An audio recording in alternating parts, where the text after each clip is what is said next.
의사의 반란, 만병을 이기는 올바른 생활습관, 현미밥을 먹자. 우리 민족은 예부터 쌀을 주식으로 먹어왔습니다. 이유는 역사적으로나 환경적으로 가장 잘 생산되는 작물이면서 보관이 용이하고 영양가가 충분한 먹거리였기 때문일 것입니다. 그런데 요즘 식품 및 영양 섭취 실태를 보면 과거에 비해 달라진 것이 눈에 띄는데, 그것은 쌀 섭취량이 지속적으로 감소하고 있다는 점입니다. 우리가 음식을 먹는 이유는 음식을 통해 힘을 얻고자 하는 것인데, 재미있는 것은 기운을 뜻하는 한자 기를 보면 쌀을 뜻하는 미자가 들어 있습니다. 예부터 쌀을 통해 기운을 만들었다는 뜻일 것입니다. 그런데 최근에는 쌀로 기운을 만드는 것이 아니라 육식과 정제된 당분으로 기운을 만들려 하다 보니 문제가 생기는 것입니다. 그래서 쌀의 소비량은 줄어드는 대신 육류 소비량과 당분의 소비는 급격히 늘어가고 있습니다. 이렇게 변하고 있는 이유는 물론 여러 가지 사회 환경적 요인도 있겠지만, 생리학적으로 우리가 쌀에 있는 영양을 제대로 흡수하지 못하기 때문이라고 생각합니다. 즉, 쌀의 영양은 쌀의 알맹이에만 있는 것이 아니라 껍질과 신운에도 있기 때문에 껍질에 있는 현미를 먹어야만 영양적으로 균형 잡힌 주식으로서의 기능을 할 수 있습니다. 집에서도 간단한 실험을 해볼 수 있는데, 현미와 백미를 접시에 놓고 물을 부으면 시간이 지나면서 백미는 불다가 섞지만 현미는 싹이 나는 것을 볼 수 있습니다. 어떤 것이 생명이 있는 음식입니까? 우리 몸도 생명을 유지하기 위해서는 생명이 있는 음식을 먹어야만 합니다. 그럼에도 현대인은 먹기 불편하다는 이유로 껍질을 벗겨낸 흰쌀을 먹는데, 이처럼 흰쌀을 주식으로 하니 전체적인 영양이 불충분해지고 힘이 없다면서 이렇게 힘이 없으니 힘을 내야 한다며 고기 반찬과 온갖 반찬을 차려놓고 식사를 하게 된 것입니다. 또 달콤하고 맛있는 간식과 비타민, 미네랄, 오메가3 등의 건강기능식품도 필요하게 된 것입니다. 그러나 이런 식사를 통해 우리 몸에 필요한 것들이 채워지고 힘이 솟고 건강해진다는 것은 환상일 뿐입니다. 현대의 영양학은 먹거리에 들어있는 성분을 분석하여 이것저것 짝을 맞추어 먹자고 주장하면서 골고루 먹는 것이 좋다고 외치지만 그 결과가 어떻습니까? 시간이 갈수록 만성질환 환자들이 늘어가고 수많은 종류의 약을 먹으면서 하루를 시작하는 사람들이 늘어가고 있습니다. 이렇게 바뀐 가장 큰 이유는 매일 먹는 밥에 대한 우리의 생각이 잘못되어 있기 때문입니다. 많은 사람들이 다양한 음식을 골고루 먹어야 한다고 생각하여 반찬의 양과 종류를 늘리고 밥의 양은 줄이고 있습니다. 하지만 우리 몸의 소화기관은 한 번에 한두 가지 음식이 들어올 때 가장 소화력이 높습니다.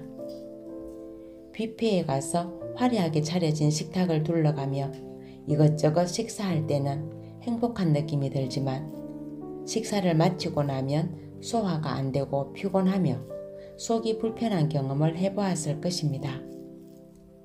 소화력이 높아지면 힘이 생기고 마음도 편안해집니다.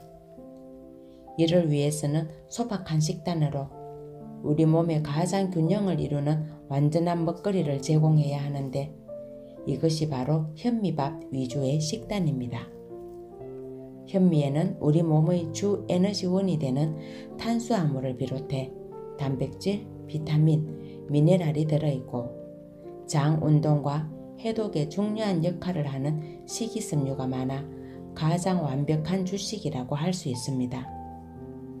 현미는 그 자체만 완전히 소화할 수 있으면 우리 몸은 다른 음식이 필요 없을 정도로 완벽한 주식입니다. 그러므로 현미의 영양을 최대한 높일 수 있도록 꼭꼭 씹어 천천히 식사하는 것이 중요합니다. 가끔 환자분들에게 우리의 주식이 무엇이냐고 묻습니다. 그러면 한결같이 밥이죠 라고 대답합니다. 아주 오랜 역사를 통해 우리는 주식이 밥이라는 것을 머릿속에 기억하고 여타의 음식은 부식이라고 생각합니다. 하지만 현대인들의 식탁을 보면 주식이 자기 자리를 잃고 있는 모습을 보게 됩니다. 이런 상황이 지속되다 보면 몸은 균형을 잃을 수밖에 없습니다. 하지만 아무리 영양가가 있고 좋은 먹거리도 같은 음식만 매 끼니 먹으라고 하면 지루하고 식상해질 수 있습니다. 따라서 현미와 함께 현미의 소화를 도와주고 현미밥을 맛있게 먹을 수 있는 반찬을 두세 가지 만들어 같이 드시기를 권합니다.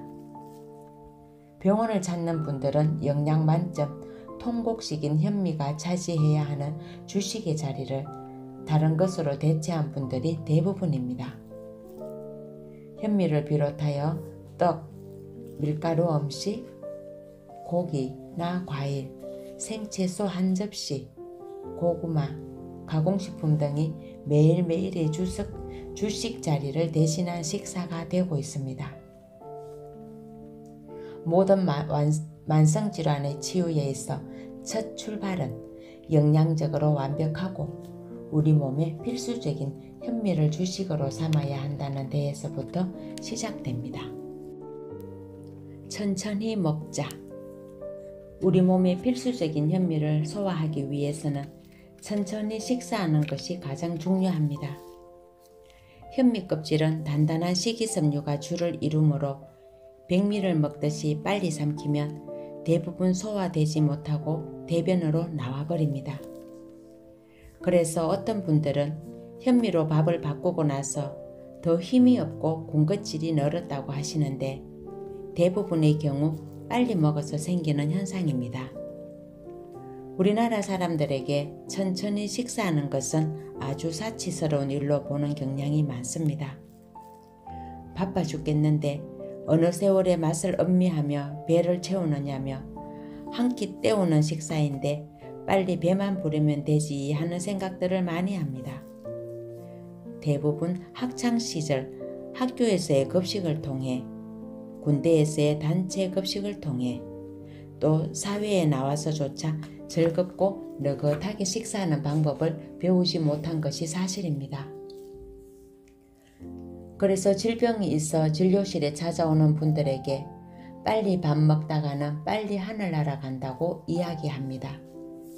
그런 다음 아무리 사는 게 힘들어도 밥 먹을 때에는 감사한 마음으로 천천히 꼭꼭 씹어가며 즐겁게 드시면 어떤 질병도 이길 수 있는 힘이 생긴다고 말씀드리곤 합니다. 그런데 이런 현상들을 잘 들여다보면 이것은 개인의 문제만이 아닙니다. 우리 사회 전체에 천천히 식사를 즐기고 음미하는 문화가 없음을 알게 됩니다. 학교에서 천천히 밥을 먹으면 뒤떨어진 아이처럼 인식되어 왕따가 되기 쉽고 다른 아이들은 한순간에 먹어치우고 잠깐이라도 친구들과 노는데 혼자 앉아서 식사하기가 힘들다고 합니다. 학교 식당에서도 빠른 회전과 정리를 위해서라도 빨리 밥 먹는 것을 좋아합니다. 그러다 보니 어린 나이에 질병이 생겨 찾아오는 학생들에게 음식을 천천히 먹으라고 하면 대부분 난감해합니다. 나만 그렇게 할 수는 없다고 하면서 말이죠. 직장 생활을 하는 이들도 마찬가지입니다. 다들 같이 어울려 식사해야 하는데 나만 유별나게 세워라 내워라 할 수 없다고 말합니다. 특히 어린아이들을 둔 어머니들은 제게 일반 병원에서는 아이의 소화력이 약하므로 현미밥을 먹이지 말라고 했다는 이야기를 합니다. 영양 흡수가 안 되어 영양 불균형이 일어난다는 것이지요. 그러면 저는 이렇게 말합니다. 아이에게 영양가 없는 흰밥에 노폐물을 만드는 고기나 생선, 가공된 반찬을 먹이는 것보다 좋은 밥을 먹이는 것이 아이의 건강에 필수라고 말입니다. 다만 아이들에게 빨리 먹어라 하고 채근하지 않는 것이 필요합니다. 밥과 반찬을 섞어서 먹이거나 국에 말아서 빨리 먹게 하면 당연히 소화가 어렵습니다. 하지만 밥의 맛과 반찬의 맛을 알 수 있도록 꼭꼭 씹어가며 천천히 음식을 먹으면 영양이 불균형해지기보다 집중력도 높아지고 아이의 성격도 좋아지는 효과도 함께 얻게 됩니다. 우리나라 사람들에게 많은 위장병과 위암도 이런 문화와 관계된다고 생각합니다. 밥을 빨리 먹으면 제대로 씹지 못했을 것이고 이런 상태로 위장에 도달한 음식물들은 위에서 소화시키기 어려우므로 위장이 고생하는 것입니다.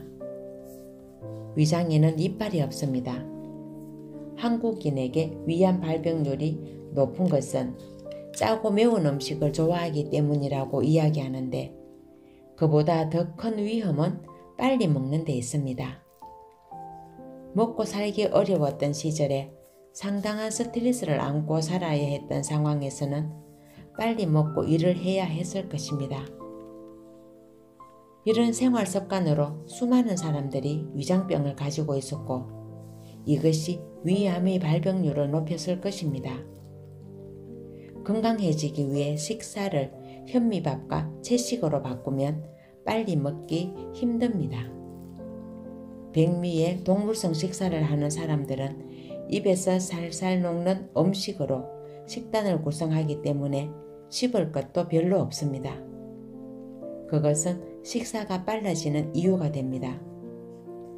빨리 먹던 습관이 있는 사람들은 현미밥으로 음식을 바꾸고도 좀처럼 천천히 먹지 못합니다.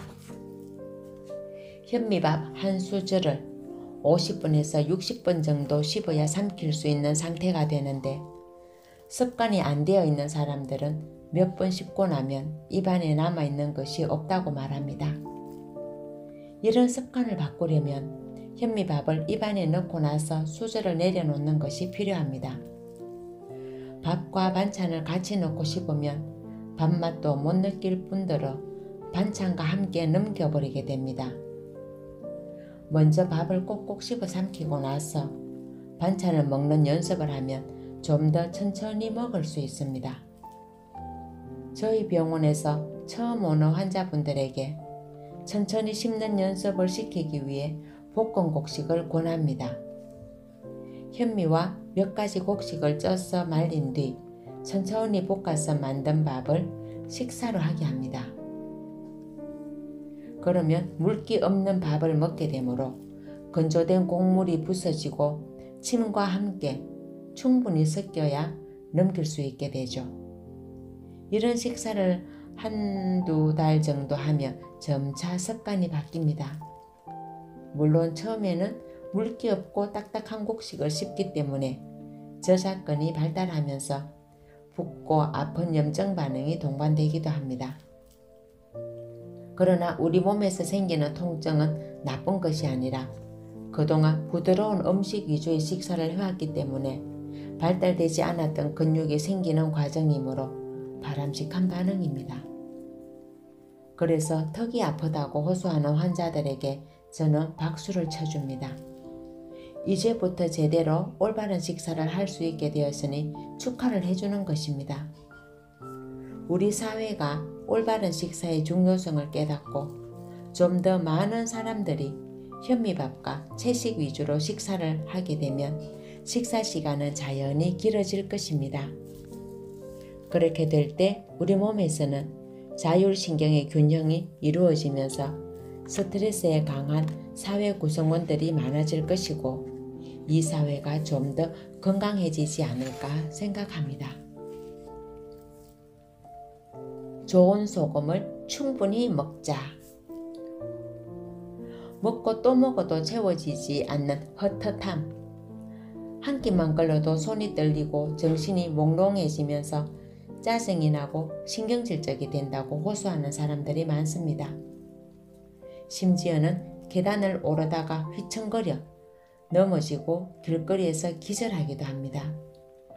당뇨 진단을 받은 사람들의 이야기가 아닙니다. 지금 젊은이들의 경우에도 이런 증상을 호소하는 사람들이 많아 심각합니다. 이런 반응은 뇌가 쓰는 에너지인 혈당이 부족해서 생깁니다. 저혈당증이라 부르기도 하는데 매일 몇 끼니 식사를 꼬박꼬박 하는데도 왜 저혈당증에 빠질까요? 우리가 섭취한 음식이 장에서 천천히 흡수되고 혈당도 천천히 올라갔다가 천천히 떨어진다면 저혈당증에 빠지지 않을 것입니다. 하지만 우리가 어떤 음식을 먹느냐에 따라 이 과정은 많이 달라집니다. 혈당을 빨리 올리는 음식으로는 흰쌀밥, 밀가루 음식, 가공식품, 패스트푸드, 음료수 등이 있습니다. 이런 음식물은 우리가 저혈당증이 되어 머리가 맑지 못하고 기운이 빠지고 정서적으로 불안정할 때 특히 더 당기는 음식입니다. 흰밥으로 점심을 빠르게 해치우고 식당 입구에 놓여있는 믹스커피나 사탕을 물고 나와도 오후 3, 4시경이 되면 머리가 무거워지고 다시 피로감이 극에 달하는데 그럴 때 달콤한 간식이나 믹스커피 한 잔으로 몸을 다시 가동시킵니다. 이런 분들은 달콤한 음식에 중독되는 경우가 많은데 흔히 탄수화물 중독이라고도 합니다. 이 같은 식습관이 계속되면 혈당을 조절하는 췌장이 과로하게 되어 당뇨로 발전할 수 있고 심한 경우 췌장암으로 진행됩니다. 최근에 밝혀진 사실에 따르면 이런 식습관은 혈당만을 에너지로 쓰는 뇌에 충격을 줄 수 있어 뇌 기능이 저하되면서 건망증이나 조기 치매, 파킨슨병 등으로 진행될 수 있다고도 합니다. 이런 식생활을 바꾸기 위해 필요한 것이 좋은 소금입니다. 소금 섭취가 이렇게 질 낮은 단맛에서 우리의 입맛을 바꾸고 우리 몸을 건강하게 만들어 줄 수 있습니다. 원래 소금은 바닷물을 증발시켜 만드는 것이 가장 좋다고 생각해 왔습니다. 이런 소금을 천일염이라고 하는데 천일염은 생산 과정과 형태가 비위생적이라고 생각하는 사람이 많고 생산량에도 한계가 있습니다.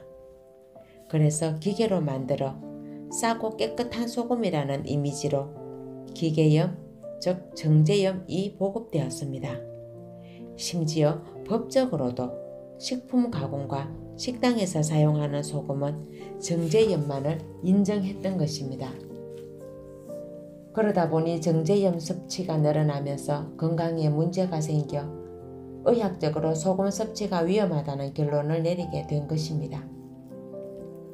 우리나라는 양질의 염전을 갖고 있어 좋은 소금을 섭취해 왔음에도 아쉽게도 현대에 오면서 소금을 적대시하게 된 것이죠. 소금을 멀리하면서 생긴 가장 심각한 문제는 우리 몸의 최악인 설탕을 가까이 하게 된 것입니다. 소금을 적게 먹어야 한다는 신념으로 사람들은 자꾸 힘이 빠지고 무기력해지는 문제를 질 낮은 탄수화물을 섭취하는 것으로 해결하고 있습니다. 그 결과 고혈압, 당뇨병 환자가 급격히 늘어가고 있으며 합병증으로 뇌졸중, 심근경색, 말초혈관, 질환 환자들은 셀 수 없을 정도로 되어가고 있습니다. 더 큰 문제는 지금의 젊은이들이 어릴 때부터 단맛에 익숙해지면서 저혈당증을 갖고 있다는 것입니다. 저혈당증은 본인의 건강을 해칠 뿐만 아니라 혈당이 불안정한 상태에서 마음이 조급해지고 폭력적으로 변하면서 신문 사회면에 자주 나오는 상상하지 못할 범죄들을 아무 죄의식 없이 행하게 만드는 원인이 되고 있습니다. 설탕이 보편화된 것은 불과 몇십 년밖에 되지 않습니다. 얼마 전까지 식탁에서 반찬이 맛있다는 표현은 간이 맞네였습니다. 간이 맞는다는 것은 음식의 짭짤한 정도이고 이것이 맛의 기준이었습니다. 반찬에서 단맛이 느껴지는 특별한 것으로 곡물을 졸여 은근한 단맛을 이용하기도 했지만 당장에 먹고 살 것이 풍족하지 않던 시절에는 그마저도 소수의 이야기고 감이나 대추 등 말린 과일 등을 이용하는 게 전부였을 것입니다. 하지만 언젠가부터 소금과 소금으로 만든 장으로 음식의 맛을 내기보다 설탕, 꿀, 대체 감미료 등이 들어가야 요리로 쳐주는 경우가 허다합니다. 심지어 조선시대 전통 요리를 재현하는 요리 프로나 사찰 음식, 궁중 요리 전문가들이 진행하는 요리 프로에서 설탕 2스푼, 매실 원액 1스푼을 외치는 현실을 보면 이해가 되지 않습니다. 좋은 소금으로 간을 해서 밥을 짓고 반찬을 만들어 먹기 시작하면 단 것은 자연스레 멀어집니다. 병원을 찾는 어머니들에게 이런 이야기를 해주고 집에 가서 아이들에게 한번 실험해보라고 권합니다. 아이들이 자유롭게 먹을 수 있도록 천일염이나 죽염을 식탁에 놓아두면 아이들은 어른들보다 훨씬 맛있게 소금을 먹는데 그러고 나면 과자나 초콜릿, 사탕을 손에 쥐어줘도 잘 안 먹게 되는 것을 볼 수 있습니다. 입맛이 이미 굳어진 어른들은 소금을 먹어보라고 주면 대부분 맛있다고 표현하기보다는 와 짜다 하면서 뱉어내기 일쑤입니다. 소금을 멀리 해온 결과가 좋은 음식의 맛을 느끼지 못하고 가공된 음식이나 달고 새콤한 맛들에 길들여진 것입니다. 그 때문에 질병이 생기는 것입니다. 이제부터 집안의 소금을 바꾸고 자연 소금으로 충분히 간을 해서 음식을 만들어 먹어보십시오. 현미밥이 이렇게 맛있는 줄 처음 알게 될 것입니다. 밥이 맛있어야 많이 먹게 되고 그러면 충분한 에너지를 만들게 되어 식사 후 2시간 뒤에 생겼던 헛헛함이 사라지면서 힘있는 모습으로 변할 것입니다. 아침밥을 먹자. 어릴 적에 아버지 생신상을 차려놓고 어머니께서 한 동네에 사는 친척분들에게 가서 아침 식사 같이 하게 모셔오라는 심부름을 시키던 기억이 있습니다. 요즘의 생일상은 거의 저녁 식사가 되었지만 예전에는 아침 식사가 생일상이었습니다. 그러고 보면 예부터 우리 민족은 아침 식사를 중요하게 여겼던 듯 싶습니다.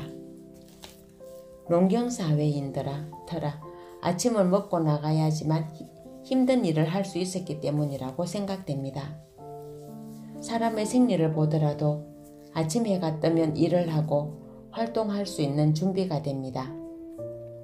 자율신경에서 교감신경이 우위로 올라와 혈압을 높이고 혈액을 머리로 보내면서 두뇌 활동도 시작하게 됩니다. 그래서 아침 시간에 우리 몸은 에너지를 필요로 하게 되었고 아침 식사를 통해 힘을 만들 수 있게 됩니다. 그런데 현대사회에서는 아침보다 저녁을 좀 더 풍성하게 먹는 경향이 있습니다. 아무래도 아침 식사 시간보다 여유로운 저녁 시간에 사람들과 음식을 함께 나누는 것이 편해서일 것입니다. 그렇게 저녁을 푸짐하게 먹고 나면 금방 졸음이 오고 편안함을 느끼면서 잠을 잘 수 있다는 이유로 저녁 식사에 공을 들이는 분들이 많습니다. 하지만 저녁을 많이 먹고 잠이 들면 우리 몸의 혈류가 소화기관으로 모이고 밤새 쉬지 않고 일을 하게 됩니다. 그러다 보니 아침에 일어나도 피곤함을 느끼고 밥맛이 없어 아침을 거르게 됩니다. 출근해서는 달콤한 커피 한 잔으로 아침을 때우고 점심때가 되어 배고프니 맛있는 것을 찾아다니며 사먹는 일을 반복하게 됩니다. 이런 생활 패턴은 자연의 법칙에 위배되는 것입니다. 우리 몸은 해가 뜨면 활동할 준비를 하지만 해가 지면 쉬면서 다음 날을 준비해야 합니다. 그런데 늦은 저녁 식사가 우리 몸이 회복할 기회를 빼앗아 버리는 것입니다. 몸이 좋지 않고 피곤함을 자주 느낀다면 저녁 식사를 굶어 보십시오. 다음날 아침에 상쾌함을 느끼고 배고픔을 느끼는데 이때 먹는 아침 식사는 꿀맛이 될 것입니다. 이런 아침 식사는 우리 몸이 깨어나는 것을 도와주고 정상적인 일상생활의 리듬을 찾아줍니다. 특히 질병을 치료해야 할 환자라면 꼭 아침을 챙겨 먹고 저녁 식사를 거르는 하루 2끼 식사를 권합니다. 저녁을 안 먹고 자려면 처음에는 배고픔을 느끼겠지만 아침, 점심 식사에서 현미밥과 소금으로 충분한 식사를 천천히 꼭꼭 씹어 드셨다면 배고픔을 느끼지도 않고 편안히 잠자리에 들 수 있습니다. 그렇게 푹 자고 일어나야 우리 몸은 전날의 피로를 회복하고 다시 힘찬 하루를 맞을 수 있습니다. 이런 습관을 들이면 어떤 질병도 없이 건강한 생활을 누릴 수 있습니다. 실제로 역류성 식도염 또는 궤양성 대장염 같은 위장장애를 가진 분들이나 만성 피로를 호소하는 분들이 저녁 식사를 하지 않는 습관을 들였을 때 빠른 회복을 보여줍니다. 우리가 휴식을 취하는 저녁 시간에는 우리 몸도 충분한 휴식이 필요합니다. 저녁 시간은 우리가 쉬어야 할 시간이어야 합니다. 진료실을 찾아오는 환자분들에게 이런 설명을 하고 나서 따라하게 했을 때 처음에는 대부분의 환자들이 힘들어하지만 시간이 지나면서 익숙해집니다. 그리고 잠을 너무 잘 자서 그런지 아침에 상쾌하다는 이야기를 많은 분들이 합니다. 간단한 일이지만 실제로는 굉장히 어렵게 느껴지는 것이 하루 이식입니다. 물론 삼시세끼 식사를 하면서도 별 문제가 없다면 일부러 줄이지 않아도 됩니다. 그러나 몸에 문제가 생기고 불편한 증상이 생겼다면 한번 바꾸어 보는 게 좋습니다. 그렇게 하루 일식에 대한 책도 나와서 많은 관심을 끌기도 했는데 어떤 식사법이든 자신의 몸에 맞게 하는 것이 좋다고 생각합니다.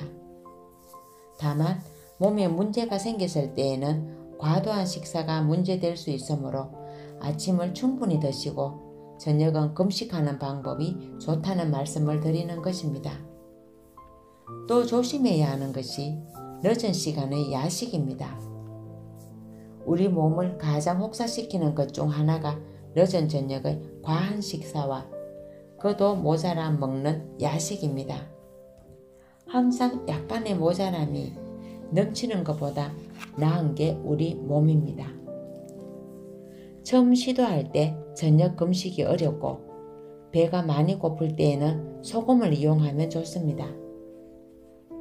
입에 소금을 물고 있으면 잠시 후 배고픔이 사라지면서 속이 편안해집니다. 그렇게 하루 이틀 적응하다 보면 어느새 익숙해집니다.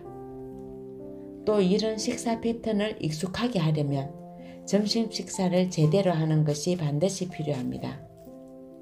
현대인들은 점심을 사 먹는 경우가 많은데 식당 음식에는 현미밥이 별로 없습니다. 그래서 환자분들에게는 점심 도시락으로 현미밥만이라도 사가지고 다니도록 조언합니다.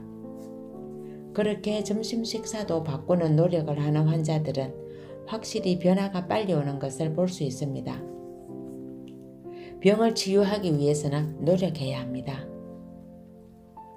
자기가 만든 병임에도 스스로 노력하지 않고 돈을 주고 뭔가 사 먹거나 유명한 의사를 만나 해결하려 하면 질병은 우리 몸을 더욱 괴롭히는 형태로 발전하여 심한 경우 생명을 잃게 됩니다. 병을 치유하기 위해서는 스스로 노력해야 합니다. 그러면 어떤 병도 치유될 것입니다. 감사합니다.